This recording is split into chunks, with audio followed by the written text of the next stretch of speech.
mga ginagawa mo, Andy? Tanong ni Ruth kay Andy habang nililinis ito ang mga tiratirang pagkain ng mga kumakain sa restaurant. Iniiba-iba at nililigpit ang mga tiratirang pagkain. At bakit mo naman nililigpit yan, Aber? Tanong naman ng isang waiter na si Josh.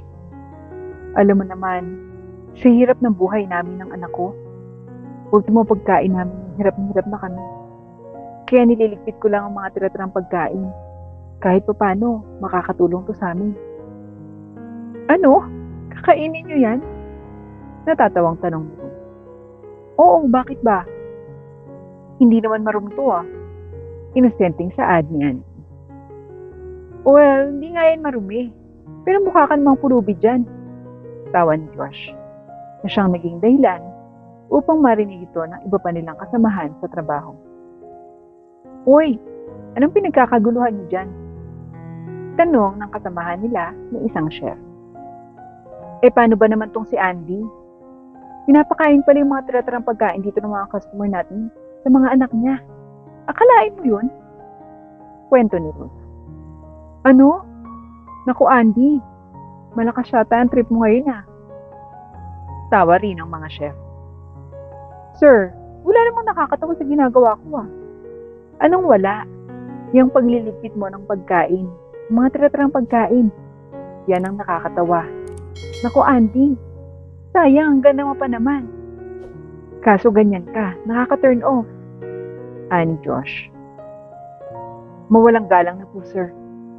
Pagtawanan niyo ako hanggang gusto niyo. Basta't ako, ginagawa ko lang naman ang trabaho ko. At wala naman yatang masama dun Isa pa, ano naman pakialam niyo kung kakainin namin ng tira-tira? Hindi naman kayo magkakasakit, hindi kami ng anak ko. At isa pa, may karapatan akong ligpitin to. Inis na saad ni Andy, habang iba ay nagtatawan. Hayaan nyo na nga yang si Andy, mga pre. Ganyan talaga kapag never pang nakakain ng mga mamahaling pagkain. Sambit ng isa pa niyang kasamahan na naging dahilan upang tumawa silang lahat sa kusina. Oo nga pre, tayo na nga lang ang mag-adjust. Hayaan na nga natin yan. Ang mahalaga ay kahit tiratirang pagkain ay nakakatikim siya. Ani naman ang isa pa at tawa pa rin ng tawa ang mga ito. Kaya't napailing-iling na lamang si Andy at lumabas sa kusina at agad namang nilagay sa loob ng kanyang locker sa kusina ang mga nakolektang tiratirang pagkain. Hayaan mo lang sila, Andy. Higit lang sila dyan. Saad na lamang niya sa kanyang sarili at agad nang lumabas pa at nagtrabaho. Sa isang restaurant nagtatrabaho si Andy at sobrang masipag siya kumpara sa mga kasamahan niya. Halos siya na lamang ang palaging kumikilos na siya namang napansin kaagad ng may-ari ng restaurant. Isang araw, habang minamasdan ng may-ari ng restaurant at ang mga trabahante niya, ay napaisip siyang bigla. Paano kaya kung kailangan ko nang mag-promote? Sino kaya yun? Tanong niya sa kanyang kaibigan na noon ay nasa loob ng kanyang opisina. Ano bang posisyon ang kailangan mong i-promote sa trabahante mo? Tanong naman ito pabalik. Gusto kong meron na silang manager para naman hindi na akong nag-aalala kung sino magmamanage sa kanila habang wala ako. Pero ang tanong, sino? Pag-iisip ng may-ari. Sino ba ang napagkakatiwalaan mo sa mga trabahante mo, pre? At isa pa, ang tanging suggest ko lang ay huwag kang magbabase lang sa tagal nila sa trabaho. Kasi may napansin ako sa mga trabahante mo Ani ng kaibigan nito. Ha? Ano naman yun? Nagtatakang tanong na may-ari. Kasi kanina, habang papasok ako dito, narinig ko silang may pinagtatawanan ng babae dahil sa nililigpit nito ang tiritirang pagkain. Subalit, ang bakit hindi ko maintindihan ay bakit nila kailangan pagtawanan nito. Pagtataka ng kaibigan nito. Talaga ba, pre? Tanong naman ang may-ari. Oo nga. Kailan pa ba ako nabibiro? Check mo na lang yung CCTV dun sa kusina. Question ng kaibigan nito at agad namang tinignan ng may-ari ang CCTV. At tama nga ang sinabi ng kanyang kaibigan. So yung babae pala yung pinagtatawanan nila. Oo nga, kawawa naman. Pero kung may kailangan maipromote dyan, pre, sa tingin ko, yung babae na yan. Suhestyon muli ng kaibigan nito. Ganun ba? Sige, pagmamasdan ko na lamang muna, pre. Ano naman ang may-ari? Ikaw ang bahala. Basta't kung may karapat-dapat man, ay ang babaeng yan. Nakangiting saad ng kanyang kaibigan. Kaya't ang dahil doon, ay palagi nang pinagmamasdan ng may-ari ng restaurant si Andy. Habang si Andy naman, ay talagang masipag sa kanyang trabaho. Hoy Andy, ikaw na nga lang maghugas ng pinggan dito. Reklamo ng tagahugas ng pinggan. Bakit ako? Hindi naman ako tagahugas Server po ako. Tapos, hoy, huwag kang magreklamo dito dahil bago ka pa lang. Kung ayaw mong pagbabawalan na kitang magligpit ng mga tiratrang pagkain. Inis na saad ng tagahugas ng pinggan. Sige po. Sagot na lamang ni Andy dahil wala naman talaga siyang magagawa. Dahil sa baka matanggal pa siya sa kanyang trabaho at wala pa siyang maiuwing pagkain. Kaya't agad naman siyang naghugas ng mga pinggan. Habang naghuhugas siya ng pinggan, ay bigla naman siyang tinawag nito. Hoy Andy, anong ginagawa mo dyan? Tanong nito. Naghuhugas ng pinggan. Sagot ni Andy. Aba, naghuhugas ka na ba dyan ng pinggan? Halika nga dito, marami tayong customers. Inis na saad niya. Ruth, patapusin mo na lang muna tong si Andy. Tinatamad pa ako. Ani Berna. Wala akong pake. Kaya bilisan mo na nga dyan, Andy. Ang tagal mo naman. Bilisan mo na yung pagkilos mo. Para ka dyan pagong. Inis na saad ni Ruth. Binilisan na lamang ni Andy ang pagtapos ng kanyang ginagawa at napailing-iling na lamang siya. Dahil sa kagustuhan niyang hindi matanggal sa trabaho, kung kaya't kahit hindi naman niya gawain, ay gagawin na lamang niya. Mama! Masayang tawag sa kanya ng kanyang anak. Andrea! Masaya at nakangiting sagot naman ni Andy sa kanyang anak. May dala po ba kayong pagkain? Tanong ng anak niya. Oo naman anak, pero konti lang Wala kasing mga tira-tira. Malungkot na saad ni Andy. Okay lang naman po yan, Mama. Ang mahalaga po ay nandito na kayo. Masayang saad ng kanyang anak. Oo nga, anak. Ikaw talaga ang magiging inspirasyon ko, anak, sa trabaho ko. Saad ni Andy at niyakap ang anak. Kinabukasan ay maagang pumunta sa trabaho si Andy at pagdating niya sa restaurant ay agad siyang hinarang nila. Dahil maaga kang pumunta dito, ay, imbis na si Kuya Johnny ang maglilinis, ikaw na lang muna. Mataray na sa admin. Ha? Bakit ako? Nagtatakang tanong ni Andy. Dahil gusto namin. Bakit? Angal ka ba? Matapang na sagot ni Ruth. Bawa ka naman, Ruth. Hindi ko naman trabaho yan Kaya naman sana, isipin niyo rin na minsan pagod ako. Pakiusap ni Andy. At nagrereklamo ka pa? Sige, madali lang naman kaming kausap. Basta tandaan mo, kung ayaw mong matanggal sa trabaho at makaligpit ng mga tiratirang pagkain, ay gawin mo yung mga pinapagawa namin. Ani Ruth. Kahit walang nagawa si Andy, kundi ang sumunod na lamang sa kanyang mga kasamahan. Kahit halos lahat ng trabaho sa kanilang restaurant, ay si Andy na lahat ang gumagawa. Napailing-iling na lamang ang may-ari ng restaurant ang ginagawa ng mga empleyado nila kay Andy. Kawawang bata.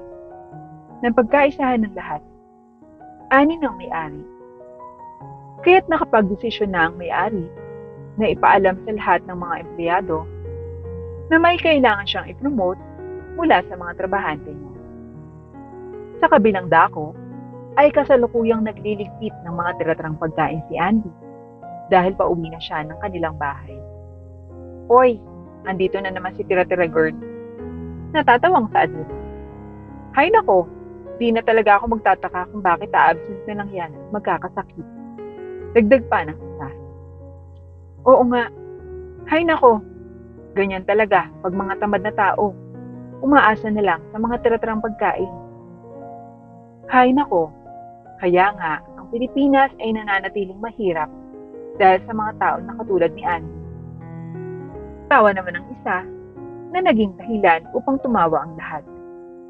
Napabuntong hininga na lamang si Andy dahil sa mga pangmamaliit ng mga kasamahan niya sa kanya.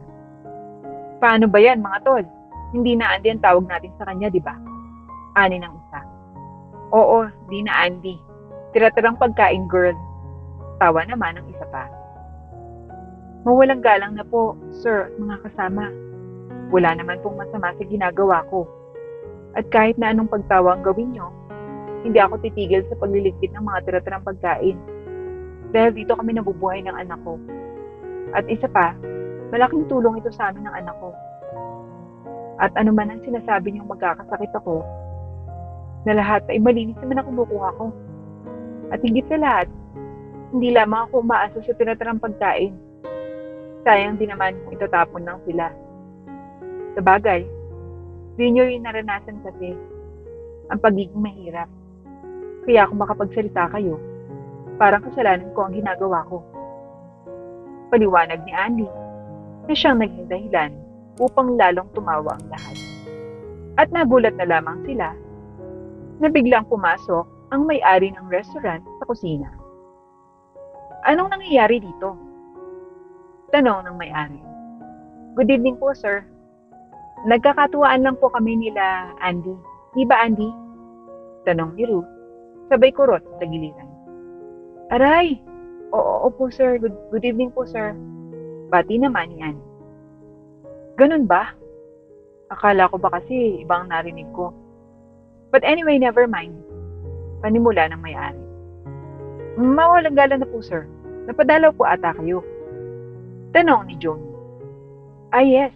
Napadalaw ako dahil gusto kong gumawa ng malaking pagtitipon natin. But mas mainam kung sa labas na lamang tayo mag-usap. Dahil may importante akong sasabihin sa inyo. Ani ng kanilang boss, kaya't agad naman silang lumabas na. Okay sir, ano po yung sasabihin nyo? Tanong ni Ruth. Oh, nice question, Ruth. Nakangiting taad ng may-ari. Well, nakapag-desisyon na ako na may ipopromote akong manager mula sa inyo. Dahil sa aalis muna ako ng bansa pansamantala. At gusto kong may mag-manage ng restaurant ko dito, kaya naman may napili na ako. Dagdag ba ng may-ari? Ganun po ba, sir? Sino naman kaya po yun, sir? Na-excite na kami ni Johnny.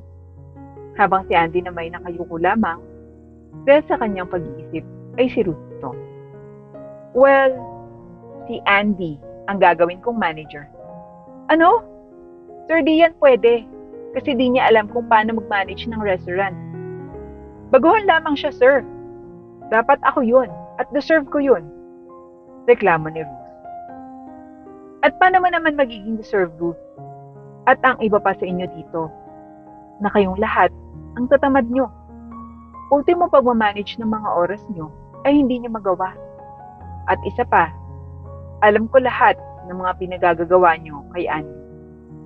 Pinagtatawanan niyo siya dahil sa kanyang pagliligpit ng tira-tirang mga pagkain. At pinagtatrabaho niyo pa siya sa trabaho hindi naman sa kanya. Kaya ngayon, sabihin niyo sa akin, sino ang deserving para sa posisyon na ito? Sarkastikong tanong ng kanilang boss na siyang naging dahilan upang matahimik silang lahat. Ganon din si Andy. Hindi siya makapaniwala sa kanyang mga narinig mula sa kanyang boss. Wala bang magsasalita? Maraming salamat po, boss. Hindi ko po akalain na ako po yung mapipili nyo. Pasasalamat ni Andy. Well, nang dahil ikaw na ang manager dito, pwede mong tanggalin ang mga taong nang mamaliit sa iyo. Dahil ngayon, binibigyan na kita ng karapatan. Huwag na po, sir. Ang mahalaga po ay matuto na sila ng leksyon sa nangyari ngayon. Kung kaya't si Andy, na noon ay nagliligpit lamang ng mga tira-tirang pagkain para may makain ng kanyang anak, ay hindi na ngayon. Dahil kaya na niyang bilhin ang lahat ng gusto niya at ng kanyang anak. Habang ang mga kasama naman niya ay nagsisisi dahil sa mga ginagawa nila na naging dahilan upang sila ay hindi ma-promote sa kanilang trabaho na kahit tagal na nilang inaasam-asam.